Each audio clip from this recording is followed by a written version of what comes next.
আমাদেরকে দেখে বললেন 4,700, কিন্তু যখন আমি চলে যাবো তোমরা 40,700। না, কোম্পানিটা লন্ডনে, ম্যানুফ্যাকচারিং হয় থাইল্যান্ডে। আচ্ছা, থাইল্যান্ডে কোম্পানি, লন্ডনের ম্যানুফ্যাকচার থাইল্যান্ডে। ম্যানুফ্যাকচার থাইল্যান্ডে। And প্রমাণ আছে, কিন্তু ডকুমেন্টেশন তো ঠিক থাকতে হবে। এখন এটা ফরেন না লোকাল, এটা তো তৈরি করে আপনি ট্যাগ লাগিয়ে দিতে পারেন। এই বারকোডটা সার্চ করলে এটা ম্যানুফ্যাকচারিং ডিটেইলস চলে আসে। আর একই বারকোড 14,060 লাগানো যাবে। হ্যাঁ, এমআরপি লেখা নেই তো। এমআরপি লেখা নাই, আমরা তো বার্গেনিং করে বেশি করি। এটা বাইরের প্রোডাক্ট না, বাইরের সেক্ষেত্রে যে ইম্পোর্টার থাকবে। থাইল্যান্ডের লোকে যেটা লাগানো আছে ওটার উপরে আর কি ডিসকাউন্ট করে আমরা। ইম্পোর্টার থাকবে না যে অমুক ইম্পোর্টার নিয়ে আসছেন, তার নাম ঠিকানা থাকবে, উনি ডিক্লারেশন দিবে এত টাকা, আপনি তো কম বেশি করতে পারবেন না। ইম্পোর্টার কি আপনি নিজে না অন্য কেউ? না স্যার, আমি লোকে সেলসম্যান। না না না, এটা কোথা থেকে পেয়েছেন? এটা ইম্পোর্ট লোকে মনে হয় পার্টির আইনা দিয়ে যায়। পার্টিরা নিয়ে আসে দেয়, তো কাগজ দেখান আমাদেরকে একটু দেখি কোন পার্টি নিয়ে আসে দেয়। কোনোটা তো টাকা লেখা নেই। এই বাইরের প্রোডাক্টের ক্ষেত্রে এটা দিতে হবে। ওকে স্যার, আমরা দামাদামি করে বিক্রি করে আমরা প্যাক করে বিক্রি করি। এটা কত বিক্রি করেন? এটা বিক্রি করতেছে 4,700। না, কিন্তু আমাদেরকে দেখে বললেন 4,700, কিন্তু যখন আমি চলে যাবো তোমরা 40,700। না, এটা কমন জিনিস। হ্যাঁ, এটা হলো কমন কি ফিনিশিং, আমরা যা বিক্রি করে আমাদের রাখতে হবে। এমআরপি লিখে দিবেন না, আপনি তো লিখবেন না, লিখবে কে? ইম্পোর্টার ডিক্লারেশন দিবে। লেখা আছে এমন কিছু আছে প্রোডাক্টের গায়ে? না, আমাদের শার্টের গায়ে কোনোটাতে মূল্য দেওয়া নেই স্যার। এটা তো সমস্যা তো। কারণ আমরা তো ফিক্সড করি না। আমরা এটার ভিতরে যেরকম আপনার থাইল্যান্ডের টাকা লেখা আছে একটু সময় করে। এটা ভাই আপনি নিজে তৈরি করতে না, পারেন। এটা ওখান থেকে লাগা আছে, আমরা এগুলা লাগাই না। মনে করেন আসছে, ধরলাম আসছে, বিশ্বাস করলাম আপনার কথা, কিন্তু আপনি নিয়ে আসছেন না কে নিয়ে আসছে? এটা আমরা পার্টি দিয়ে যাই। মানে কোন পার্টি নিয়ে আসছে? ওই লাকেজ পার্টিরা মনে করেন 2-4 পিস 10 পিস করে নিয়ে আসে। লাগেজ পার্টি যে এখানে তৈরি করে দেয়নি, আপনি বিশ্বাস করবেন কিভাবে? লোকালি তৈরি করে লো, খরচ হলো 200 টাকা 300 টাকা, আপনি লিখে দেন 40,000 টাকা। এটা বিদেশি প্রোডাক্টের ক্ষেত্রে সবসময় যিনি ইম্পোর্ট করলেন প্রোডাক্টে ইম্পোর্টারের স্টিকার থাকবে এখানে, উনি ডিক্লারেশন দেবে যে হ্যাঁ এটা আমি ইম্পোর্টার, এটা আমার তৈরি, আমি কিনে নিয়ে আসছি এবং এত টাকা। আমাদের বস আছে তো, আসেন, হ্যাঁ আসেন, আপনি আসেন। এই শার্ট গুলো মনে হয় এটা কোন দেশের? থাইল্যান্ডের। ওই ইউরোপের আছে না? আচ্ছা, ভালো আছেন? দামি শার্ট কোনটা? বেশি দামি? actually দামি না, আমাদের এখানে ছোট। এই শার্ট কত দিয়ে বিক্রি করে? এটা থাইল্যান্ডের সাথে। কত দাম? এটা আমরা ভাতের এটা নিয়ে করি। হ্যাঁ, এটা ঠিক সাথে খাই ভাত লাগানো আছে। কত টাকা লেখা আছে? 450 বাট। 1350 গুণ 3 টাকা 66 পয়সা। আমরা একটু ডিসকাউন্ট পাইছি। হ্যাঁ, আমরা ডিসকাউন্টের মধ্যে ডিসকাউন্ট তো এবার ডিসকাউন্ট দিই। মানে কিভাবে ডিসকাউন্ট পান? যেমন এটা এই শার্টটাতে আমরা পাইছি 30% ডিসকাউন্ট। কোথায় লেখা আছে এটা? না, এটা যখন আমরা কিনি এটা এখানে আচ্ছা, কিনেছেন তাহলে ক্রয়ের ক্যাশ মোট একটু দেখান যে হ্যাঁ কিনেছেন বা ডিসকাউন্ট পেয়েছেন, আছে তো? না, খাইতে ওইভাবে এগুলি আসলে শপিং মল থেকে কেনা হয়। হ্যাঁ হ্যাঁ, শপিং মল থেকে কোনো হোলসেল মেমো দেয় না। কিভাবে দেয় তারা? এটা জাস্ট টাকা দিলে এদের মলের একটা ছোট রিসিপ্ট ইয়ে থাকে। ও, সেটাই দেখতে দেখান, এইটা থাকে না। সেটাই দেখান, ওই কোনটার ছোট কত রিসিপ্টটাতে লেখা আছে তো এত টাকা কি। না, এই ইয়েটা থাকে না, শুধু মলের টোটাল একটা অ্যামাউন্টের ইয়ে থাকে। ওইটাই দেখান, যেমন এই যে মানে আপনি ওখান থেকে নিয়ে আসছেন ওই প্রমাণটা দেখেন। এর থেকে যেমন এই যে মনে করেন এই যে তার মলের কার্ড, প্যান কার্ড। হ্যাঁ, মলের কার্ড। জি জি, ইম্পোর্টার না, আমি ই করি ওই যে ইম্পোর্টার। ইম্পোর্টার। আপনার ইম্পোর্টার যিনি উনি আপনাকে দেন বিক্রি করার জন্য। না না, আমি কিনে দিই, হ্যাঁ, ওই আমরা যাকে দিয়ে আনাই উনি আমাকে এখানে পৌঁছায় দেয়। মানে এলসি সব ওনার থাকে আর কি। এখন যে এটা ইম্পোর্ট করবে ওনার তথ্য এখানে দিতে হবে, পূর্ণাঙ্গ তথ্য এবং বাংলাদেশি এমআরপি, এটাই আইনের সুস্পষ্ট কথা। এটা খুললেন। সেটা ইউএস ডলার হোক, থাই বাত হোক, ইন্ডিয়ান রুপি হোক, কনভার্টে বাংলাদেশে কত টাকা হবে সেটা বসাতে হবে। কসমেটিক্স দেখবেন এই বিষয়টা আছে, ইম্পোর্টার স্কিল পাবো। এটা কত দাম? এটা চাই এটা একটু বিক্রি করে হলো 25। লেখা আছে কোথায়? না, এটা আরবি লেখা আছে। এখন শোনেন, এই যে স্টিকার গুলো এগুলো তো বাংলাদেশে তৈরি করা যায়, না, এটা এই যে পল্টনে তৈরি করা যেমন যায়। এগুলি আপনি যদি মোবাইল স্ক্যানার থাকে স্ক্যান করলে এটা অরিজিনাল বের হয়। স্ক্যান করলে সেই ব্যবস্থাও আছে। আমাদের এখানে আমরা একবার ধরেছিলাম ওই যে ডায়াবেটিস স্ট্রিট, এই পল্টনে তৈরি করে দিয়েছিল সে, দেশ থেকে এগুলো তৈরি করে দিয়েছে। না, বস, আমাদের এখানে আমরা এবং সেখানে এই যে এই এটা যে ব্র্যান্ডেড ওইটা কি বলে এটা কি বারকোড। বারকোড, সেটাও দেওয়া ছিল। না, আমাদের এখানে যেটা যে ব্র্যান্ডেড ওইটা ব্র্যান্ডের অরিজিনাল। যেমন এটা সাইনিজ, এটা এগুলি থাই। এখন শুনুন, বাংলাদেশের কাপড় নাকি পৃথিবী বিখ্যাত, একসময় মুসলিমের কাপড় ছিল, পৃথিবী বিখ্যাত, বেস্ট কোয়ালিটি, এরপর পৃথিবীতে এ পর্যন্ত কোনো কাপড় তৈরি হয়নি মসলিনের মতো। এরপরে আমরা সেই মার্কেটটা মানে হারিয়ে ফেললাম। তো এখনো আবার বাংলাদেশের যে গার্মেন্টস যে কাপড়, এগুলো তো পৃথিবীর বিভিন্ন দেশে, ইউরোপ আমেরিকা সব দেশে যাচ্ছে। আমাদের এখানে হচ্ছে আপনি আবার নিয়ে আসতেছেন বাইরে থেকে, না, তো বাইরে থেকে নিয়ে আসতে তার কোনো আমাদের ডকুমেন্ট নেই। মার্কেটটা হলো, আগে থেকে এটা আমরা ফরেন প্রোডাক্ট ইম্পোর্ট করেছি। ফরেন সব ঠিক আছে, কিন্তু ডকুমেন্টেশন তো ঠিক থাকতে হবে। এখন এটা ফরেন না লোকাল, এটা তো তৈরি করে আপনি ট্যাগ লাগিয়ে দিতে পারেন বাতে। আমাদের এখানে এগুলো হয় না। করতে কাস্টমার বেশি চালাক। কাস্টমার বেশি চালাক। ওরা এটা কত বছর আগে? কিভাবে বুঝে? ওনার পার্মানেন্ট না, সবসময় কেনাকাটা করে। মানে ওনার দাদা কেনাকাটা করছে এখানে, ওনার বাবাও কেনাকাটা করে এখানে। এইভাবে আর কি। বংশ পরস্পর এখানে চলে আসে। হ্যাঁ। সবাই আমরা যদি ভুল করি হ্যাঁ আরো সঠিকটা কয়ে দেয়। না, এগুলো মানে অস্পষ্ট, ট্রান্সপারেন্সি নাই। আপনি বলেন আছে কিনা? না, এটার গেছেন, তারপরে তো আমরা না এখানে না না, এই এক লাইনে থাকে নাকি? তারপরে অন্য কথা বলেন।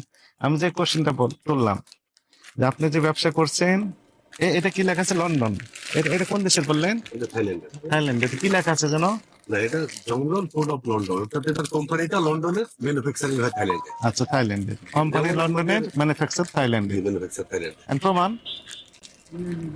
যেমন এখানে আপনার এই যে এই বারকোডটা সার্চ করলে এটা ম্যানুফ্যাকচারিং ডিটেলস চলে আসে। আর আমরা মনে হয়েছে কি এই একই বারকোড 14,060 লাগানো যাবে। না, এটা হচ্ছে আপনি এখানে করলে এটা জঙ্গল ফোর্ডে বেরোবে, গিফিনিটা গিফিনি বেরোবে। মনে করেন এই বারকোডটা আমি তো স্যাটিসফাইড, আমার এখানে কপি কিছু না, আমি এটা যত জায়গায় আমি লাগাবো সেই একই রকম ইনফরমেশন লাগবে। উপরের এই পলিথিন ছাড়া বাংলাদেশে আর কোনো কিছু নেই, কারণ আমরা পলিথিনটা হয়তো চেঞ্জ করি, আর এখানে বাংলাদেশে কোনো হাতের স্পর্শ নেই। তারপরে এমআরপি লিখে দেননি, এমআরপিটা আমরা ডিক্লারেশন দেন যে আপনার আছে। এই কথা বলবেন এটি? বাংলাদেশ কোনো প্রোডাক্ট নেই, না, আমার কাপড় আইটেম বাংলাদেশে নেই, সব সব বাইরে। করেন। আপনার ব্যবসার বয়স কতদিন? আমার এই ব্যবসা হচ্ছে 2009 সাল থেকে। অনেক পুরাতন ব্যবসা এটা। বংশ পরস্পরে আসছে। অবশ্যই ইম্পোর্টারের তথ্য সহ এমআরপি থাকতে হবে, তাহলে আমরা এটা ইয়ে করবো আর কি, গ্রহণ করা হবে আপনাদের বক্তব্য। না হলে আর আপনি বলেন 30% কমিশন পান, এত কমিশন পেয়েছেন তার প্রমাণ কি বলেন? দেখেন, আবার আরেকটা দিক এটাই তো হতে পারে। ওইভাবে। আমাদের সাথে পুলিশ আছে, মিডিয়া আছে, এই কারণে হয়তো আমাদের বলছেন যে 30% কম, কিন্তু আমরা যখন সিভিলে আসবো তখন আমার কাছে 30% আরো বেশি যেমন ছিল। এখানে যেমন কথা আমি বলি, একই সাথে দাম। এখানে 1350 বাত না, 1350 বাতের মধ্যে আমরা যখন ধরেন 1350 কিন্তু এখন 3.7 একদম, আমরা 4,995 টাকা। এটার সাথে আমার যাকে দিয়া মাল যেভাবে আনাই, ধরেন আমার ওই ওনাদেরকে আমরা যেভাবে কেজি হিসাবে আমরা টাকা দিই, কিন্তু আমাদেরকে যে এক্সপোর্টার মাল এনে দেয় ওনাকে আমরা ওইখানে বলে দিই, উনি হচ্ছে মাল এনে দেয়। তখন আমাদের যে কস্টিংটা পড়ে ওই কস্টিংটা প্লাস করে এরপর আমরা এটা ফিরে সব টাকা document দিই। কিছুই জানেন না। রাখতে হবে, এগুলো সব document আমার- রাখতে হবে। তার মানে তো আপনি ভ্যাট ট্যাক্স ডিউটি সব ফাঁকি দিয়ে নিয়ে আসতেন। না, না, সব কিছু সম্পূর্ণ বৈধভাবে আসে। বইতে কাগজ দেখান। বৈধভাবে আসে বলতে আমরা যে ইম্পোর্টারকে দিয়ে আনি, উনি ট্যাক্স দিয়ে সবকিছু দিয়ে বৈধভাবে না না, আমাদের উনি বৈধভাবে আনে না, যে ইম্পোর্ট করেছে উনি বৈধভাবে আনে, ওনার নাম ঠিকানা প্রকাশ করবেন উনি। মনে করেন এক্স কোম্পানি এটা ইম্পোর্ট করে আনলো, উনি ওনারও তো একটা বাংলাদেশের প্রতিষ্ঠান আছে, যেমন আমার নাম, এগুলি ঠিকানা আমি এসএম কার্গোকে দিয়ে আনি। তাহলে তার- হ্যাঁ, SM cargo, SM cargo importer, অবশ্যই তার নাম থাকতে হবে, এসএম কার্গো, ঠিকানা এবং এমআরপি। আপনি তো এখন মুখে বললেন এই কথাটাই এখানে থাকতে হবে, Right. আর নাহলে এগুলো লাগেজ হিসাবে আসছে বা অবৈধভাবে আসছে বলে ধরা হয়। এসএম কার্গো বললেন না, তাদেরকেই বলবেন আপনারা আপনাদের পরিচয়টা প্রকাশ করবেন এখানে এবং এমআরপি বসাবেন।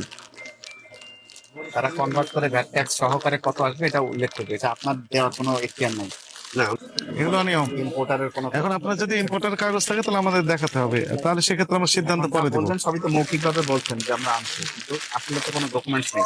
কিন্তু ইম্পোর্টারের তথ্য থাকলে আমরা এটা ধরে নিতাম এবং ওই ইম্পোর্টারকে আমরা ধরতে পারবো, কার্গো যে যার ঠিকানা থাকবে তাকে আমরা আইডেন্টিফাই করতে হবে, কিন্তু এখন তো আপনার কিছুই দেন নেই। এটা কোন দেশে? সেটাও এটাও থাইল্যান্ড। হ্যাঁ, তাহলে আপনার কোন কোন দেশের আছে? থাই আছে, চায়না আছে, আর প্যান্ট আছে ইন্ডিয়ান কিছু শার্ট আছে। যেমন ইন্ডিয়ান বলি আমরা ইম্পোর্ট করি এলেটেড কে দিয়ে। ওদের কাগজ তথ্য আছে? দেওয়া আছে, না, দেখে দেখেন তো দেখি elected ইন্ডিয়ান কে দিয়ে। শার্টগুলো। যাকে দিয়ে করান তারা তো তথ্য প্রকাশ করবে তো। আরো বের করেন উপরেরটা। কসমেটিক্স এ দেখবেন এগুলো সব আছে ইম্পোর্টারের তথ্য এবং এমআরপি। এটা বের করেন কাগজ দেখে। আপনি কি পয়েন্ট বুঝতে পেরেছেন? জি। কি বুঝতে পারছেন বলেন তো দেখি।